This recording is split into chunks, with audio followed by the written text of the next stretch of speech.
بسم الله الرحمن الرحیم.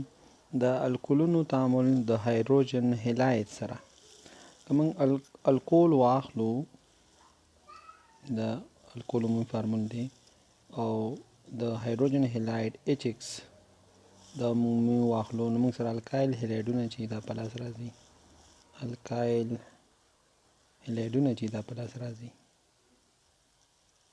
دا الکایل هلاید دی یا هلو الکان دی، الکایل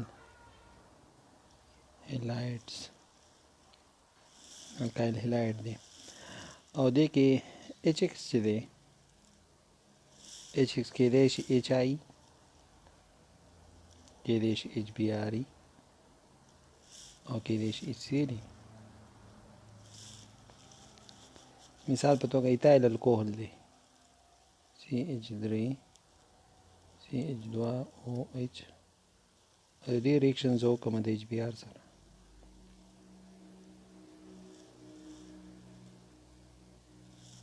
نو موږ سره به راشي CH3 CH2Br پلس اوبه.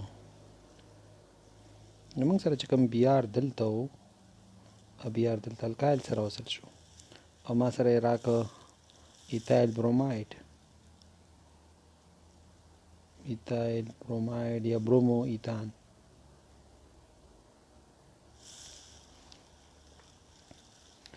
په دې تعاملاتو کې دریمي الکوهل دا په تیزه تعامل کوي په نسبت د چا؟ په نسبت د دویمي، او دویمي الکول په تیزه تعامل کوي په نسبت د لومړني.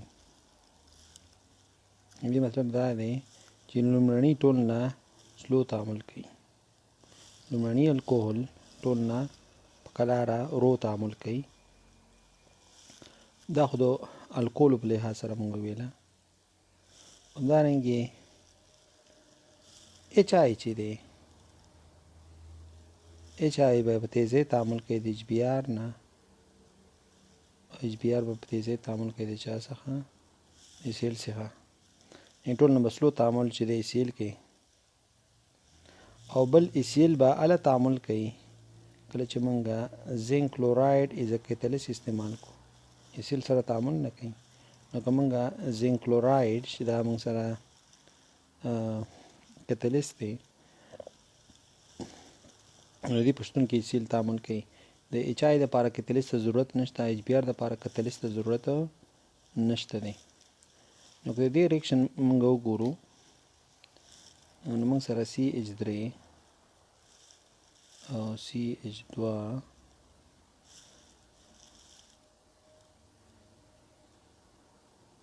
دا ایتایل الکوهل دی او موږ HBr یا HI ورچولی دی. نو موږ سره به هایدرونیم آین جوړ شي، اکزونیم آین به جوړ شي.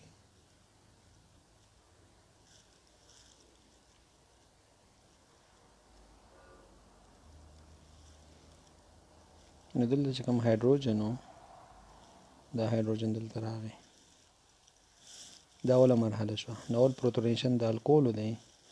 په دویم سټپ کې دغه نیوکلیوفایل چې دی دا به برید وکړي، مثلا بروماید دا برید کوي په اکسونیم آین باندې، یعنې اکسیجن د هغې کاربن باندې چې هغه اکثره اکسیجن مثبت شتون لري دې باندې به دا برید وکړي او اوبو مالیکول به څه شي دا به وځي او دا تعامل موږ سره د سینټو ریاکشن د لارې کېږي. CH3 CH2 او Br به راشي پلس اوبه.